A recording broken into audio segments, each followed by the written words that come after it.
Which side do you want to talk about first? Shh, you're on. Either way. Good morning. Welcome to the United States Sports Academy and our weekly sports talk program. With me today is Mr. Ben Billman, one of our doctoral teaching assistants, who's almost Dr. Ben Billman, and Mr. Alex Hoffman, who's not quite as almost as Ben is in the program. Ben's got a 2-year head start on him. Behind the camera is Sarah Weber, our producer, and I'm Steve Butler, your host.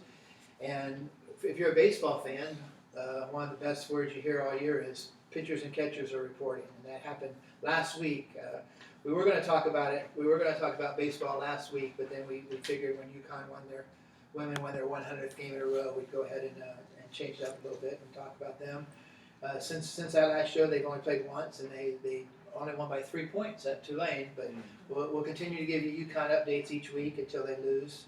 So we may be talking about them each week for a long, long time, because they're now at 101, and they play Temple tonight. So Temple did beat them once. I think it was 1984. So probably going to be at 102 going into this weekend. But baseball season's here, and the three of us here are big baseball fans. I know Sarah's a big baseball fan. She likes college baseball more than major league than pro baseball.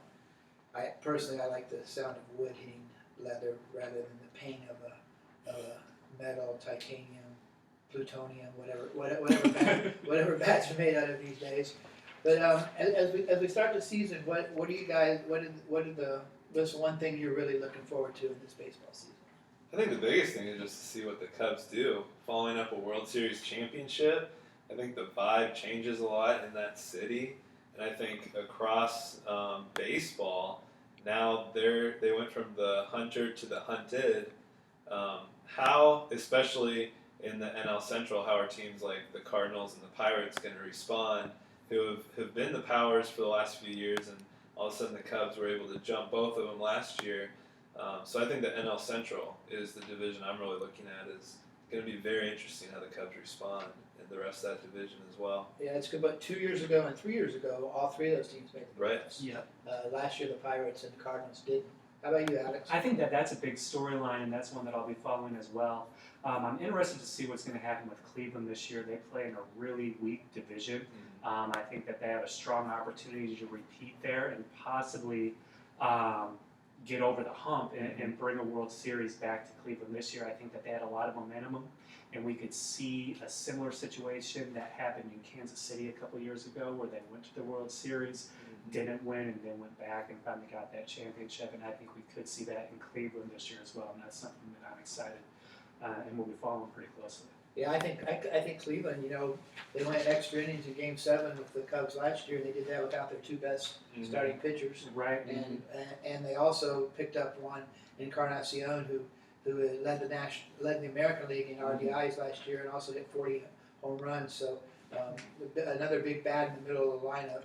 I think if most general managers would take a Mike Napoli for Edwin Encarnacion trade, which is basically what the Indians did, and plus they've got Andrew Miller for a whole season. Yeah. He was phenomenal last year in the playoffs. Yes. I think if Cleveland would have won that Game 7, I think Andrew Miller would have been the MVP of the World Series.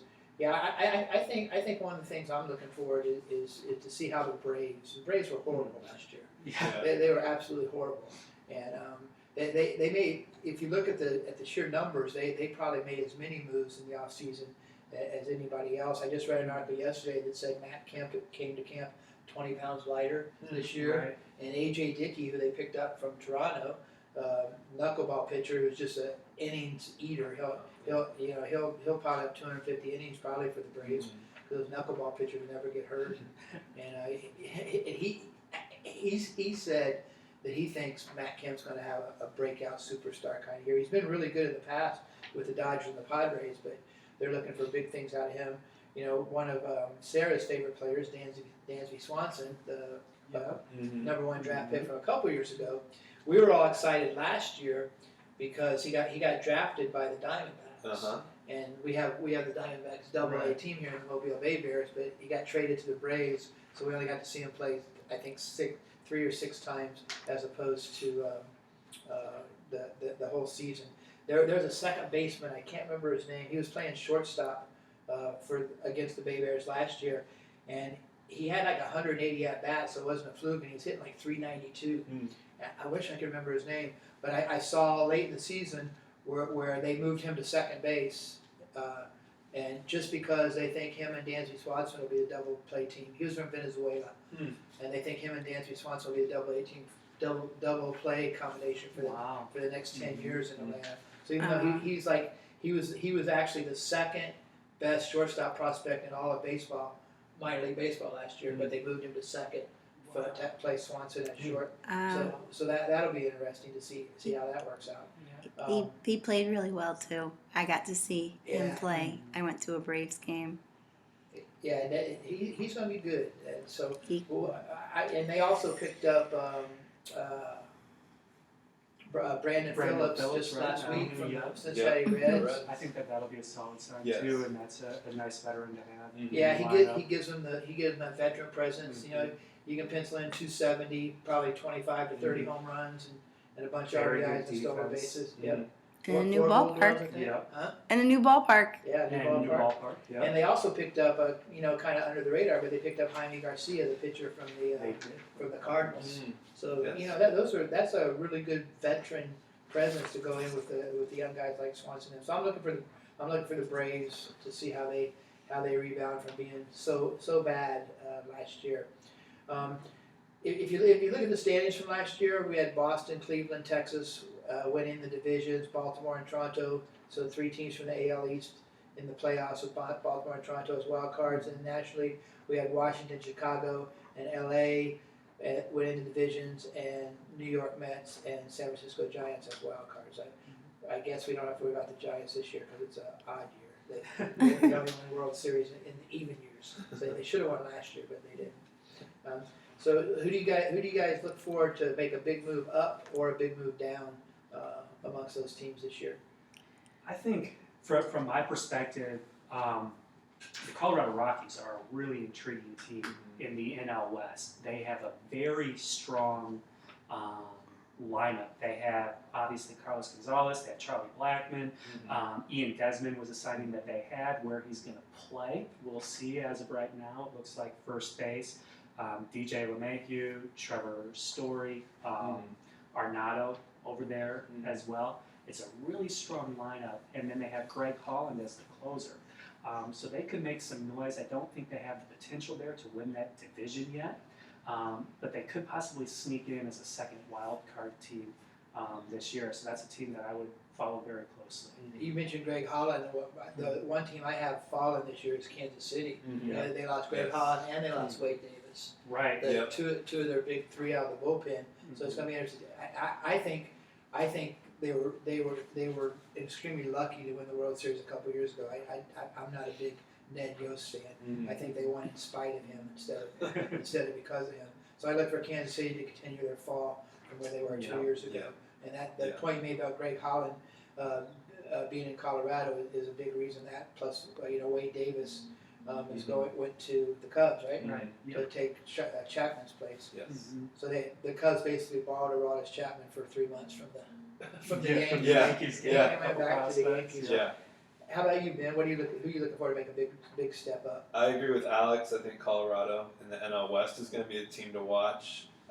Like you just mentioned with Aroldis Chapman returning to the Yankees, they have a nice young core, and now with Chapman back, they've got some good pieces. That's a team to watch. The team I'm really going to focus on is Houston. They struggled early last year. They made the playoffs the year before. They struggled early last year and just kind of played 500 ball the rest of the season, but I think they're a team to keep an eye on that could jump right back in the playoff race. 2 years ago, one of the Sports Illustrated covers had the Houston Astros, and it said, "Meet your 2017 World Series champs." Yeah. So when they made the playoffs 2 years ago, everybody thought they were a couple years ahead of schedule. I picked the Yankees as a team to go up. I think Costanzas is a lot more comfortable in the 8th inning role than he was as a Absolutely. closer. He kind of got thrust into the closer role Sure. because the Yankees traded Chapman to the Cubs. They also traded Andrew Miller to the Indians. And what the great thing about the Chapman deal is they sent him to the Cubs and got great prospects, and now they got him back. Got him back. Yeah. And they got great prospects for Andrew Miller as well. So it'll be interesting to see. They've got one of the best. They've got a minor league hitting instructor that's making $21 million this year. Yeah, A-Rod. Yeah. A-Rod. It's kind of interesting because I saw a story the other day, and Joe Girardi, Brian Cashman, CC Sabathia, there was one more player that got interviewed, and all of them, to a person, said that they've never seen anybody at any time in their career who was better with young players than A-Rod. I think I heard about that, That's or cool. read that same article, and I also think when he was doing the post-game analysis last year for Fox during that World Series, he was providing some of the best analysis He did do a great that job. they had. Yeah. He was His really good. insights Yeah. were very interesting. Yeah. And I just think that you saw the type of baseball mind that he has, and he can really help develop some of that young talent that they do have. in Yeah. New York. They said the whole time he's been in New York, when he had to go down for rehab assignments, he'd come back and he'd tell Girardi and Cashman, this guy's going to be a star. Mm-hmm. Don't waste any time or energy on this guy, and he's never been wrong. And Right. so, in addition to working with the kids really well, he's also a really good judge of talent. So I think the Yankees are going to try to keep him in the organization, but I'm guessing that the following season they won't be paying him $21 million to be a minor league coach. But a lot of people don't like Alex Rodriguez, but I've always looked at him a little bit differently, because I have a good friend who was a baseball coach in South Florida for 15 years, and he said unequivocally, he played against Alex for 3 years, and he said unequivocally he was the best kid he ever met. Wow. And so, Wow. and coming from Jim, that's a big compliment. So I've always kind of looked at Alex Rodriguez, I think, a little bit differently than most people do. I picked the Yankees, and I already talked about the Braves. Mm-hmm. I think the Yankees and the Braves, and I already talked about Kansas City going down. I think Washington in the NL East is a team that could go down this year. Scherzer's not going to be able to pitch opening day because of a minor injury. We'll see how that goes. Although any team with Max Scherzer and Bryce Harper will most likely be a contender. But they have to get their closer situation figured out Yeah. there, and that's one of the spring trading deals that I could still see going down is getting David Robertson from the White Sox. I think the Nationals still have the talent that they could be able to get that deal done. If they do that, that could increase their odds of repeating in that division. But the Mets, if their starting rotation holds up with health, Everybody's healthy now. Everybody's coming very, back, very, including David Wright. yeah, could be a very, very good team out of that NL East. I saw something. David Wright only needs a handful of home runs to break the Mets team record for home runs. Mhm. But Darryl Strawberry did it in 8 years, and this is Wright's 14th year. Anyway, I wrote down here the top 10 off-season moves. This is according to MLB.com. This is their list, not mine. And one of the things you just talked about with the Washington getting a closer, one of their top 10 moves was Mark Melanson to the Giants from the Pirates. And we talked about this earlier this morning. I know Cub fans will hate me for saying this, but I really honestly believe if the Giants would have had a big time closer last year, they would have beat the Cubs in the playoffs. Absolutely, Mhm. absolutely. Because they lost 2 games when they had big leads Right. going into the 8th Yep. and 9th inning in that series. So getting Melanson, I think, with Evan Encarnacion to the Indians, obviously number 1. Number 2 is kind of interesting because I didn't recognize any of the 4 names, but in the Chris Sale deal, when they traded Chris Sale to the White Sox, to the Red Sox, which is number 3 on their list, they got the number 2, the number 12, the number 16, and the number 46 prospect in all of minor league baseball. Right. So that's four good young players they got for Chris Sale. So we'll see how that works out. We already talked about Aroldis Chapman to the Yankees. One that nobody talked about a lot, Jean Segura to the Mariners. He led the National League in hits last year, and a good stolen, Very good player. good stolen base man. So he'll be hitting in front of Robinson Cano and Nelson Cruz. Yeah. Yeah. So he'll probably score a bunch of runs. Yeah. Yeah. He will. And Cano and them guys will get better pitches when there's runners on base.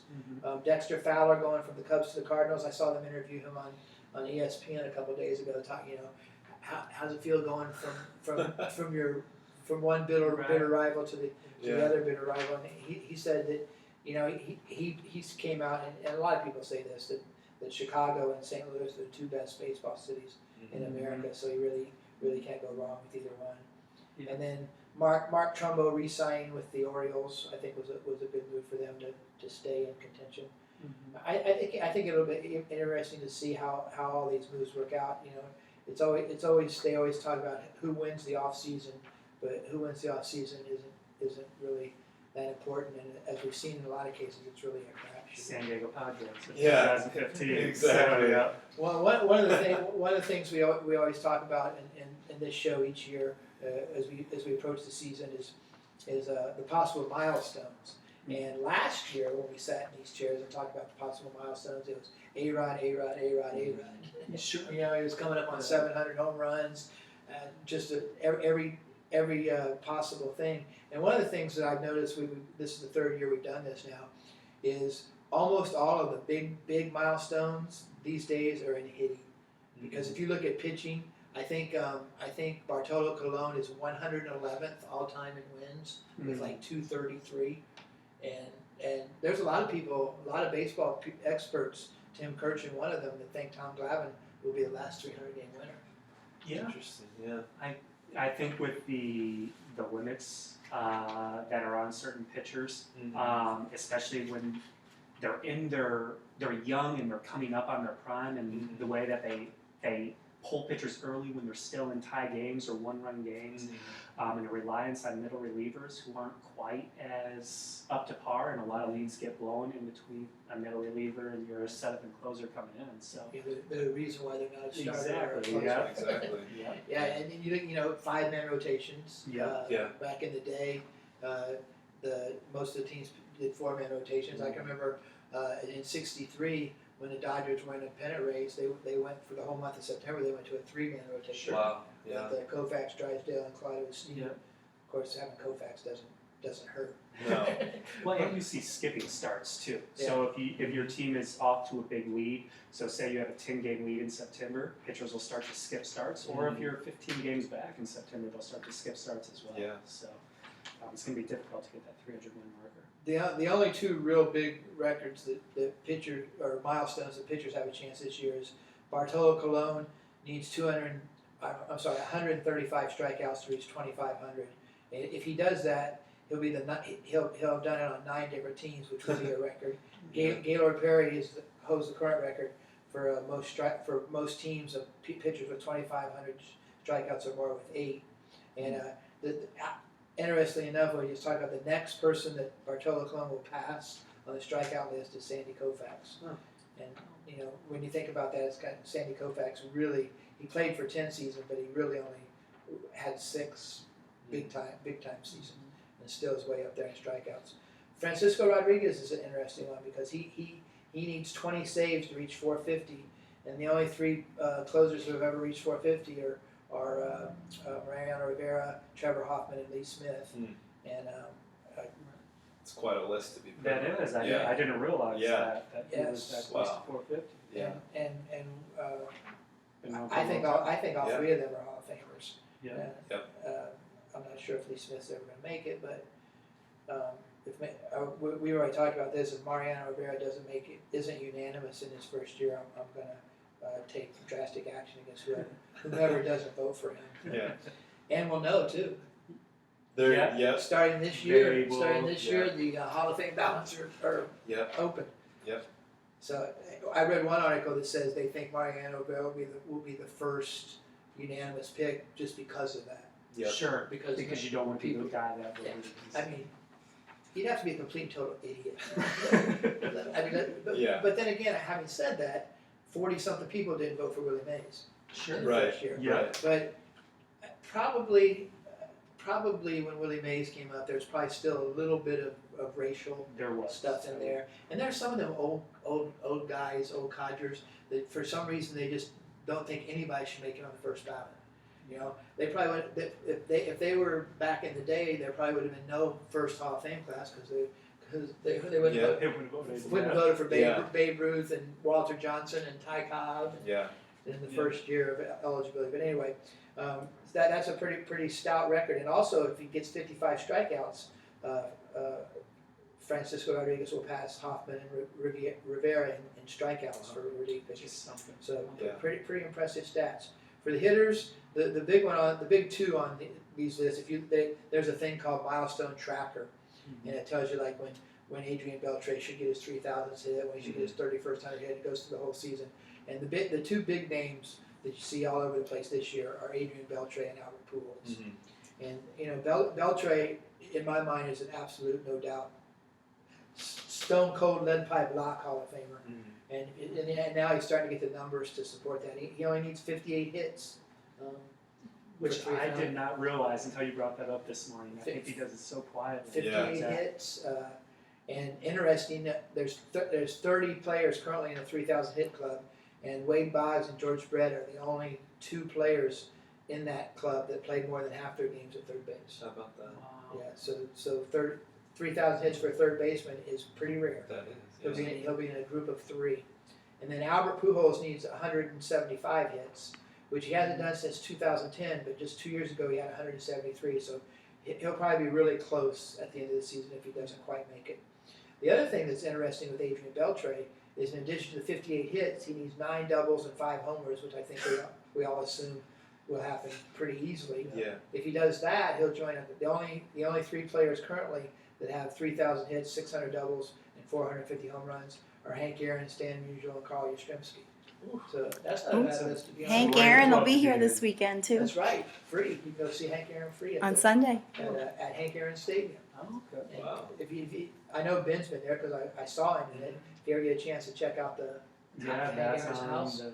it's just pretty cool. It's very Okay. cool. Yeah, and I'd never gone there. I when I go to baseball, I like to watch the baseball, but they had a doubleheader, so I went between games. And it's really a pretty neat little It's museum. Very cool. It's It really is. neat. And if you got a ticket to the ball game, it's free. Mm-hmm. So if you're ever there during a rain delay or a doubleheader or something, go Yeah. check out the museum. Yeah. It's pretty cool. Interesting. Albert Pujols is going to reach 600 homers this year. Mm-hmm. He's sitting at 591 right now.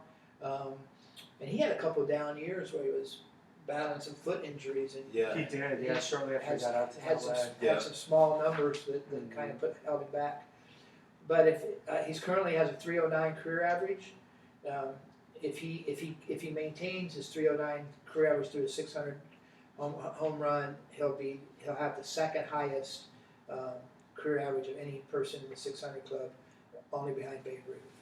Which is incredible. I think people forgot how good Albert Pujols really was. Well, in his since prime. the Angels have struggled so Yes. bad the last few years, yeah, he's been out there basically wasting his talent because the team has been doing so poorly. Right. Yeah. Mhm. And I think one of the big reasons why Mike Trout has put up the numbers he has is because he's got Albert Pujols sitting behind him. Mhm. Yeah, And that makes a big difference. Yeah. it makes a it very does. big You know, difference. who's hidden behind it is, Babe Ruth in 1927 when he had 60 home runs.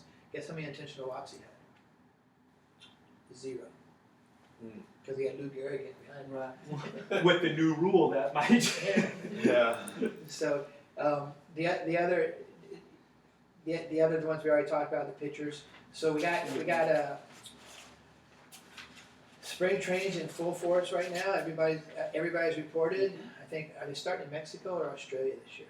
I think they're starting in Australia. The first First spring training games are on I mean, the Friday. first real game is Friday. somewhere else. The first Oh, regular season game at the end of March. is in a different country.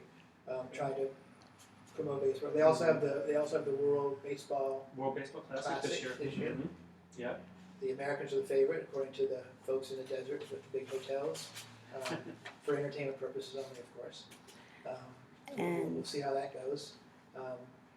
It should be another great baseball season. I think you guys both talked about the Cubs. You know that since I've been old enough to know anything about baseball, it's been 80 years, 90 years, 100 years, 108 years since the Cubs won a World Series. There hasn't been a National League team win back-to-back World Series since the 75 and 76 Cincinnati Reds. Mhm. So Wow. that's something the Cubs can shoot for this year. Wow. Yeah. Well, enjoy spring training. If you're in Arizona or Florida, go check out some spring training games. You can get really close to the players and actually talk to them during the preseason. I grew up in South Florida, and that was before the team started moving to Arizona, so everybody was in Florida in those days. So had some really good opportunities to talk to players when I was a young kid, and they were all great. So enjoy spring training. We got college basketball getting close to conference tournaments. Yes. The NBA starts up again tomorrow night. Be interested to see what our local guy from Flora High School right here in Mobile, Alabama, DeMarcus Cousins, playing alongside Anthony Davis. I heard a rumor that DeMarcus Cousins trade was a precursor to them backing up the Brinks truck to John Calipari and trying to get him to come coach the New Orleans Pelicans. I have some local notes for you too. Okay. Spanish Fort High School's in the playoffs, in the finals Final for Four. the state. They the beat men's. They beat Daphne. They beat last night. Daphne. And Daphne, that was the fifth time they played this year, and Daphne had won 3 out of 4, but Spanish Fort won last night. And McGill Tulane, men and women, are also in 7A, are going to the Final Four. Right. Both men and women. And That's pretty cool. McGill Tulane's defending state champs, by the way, in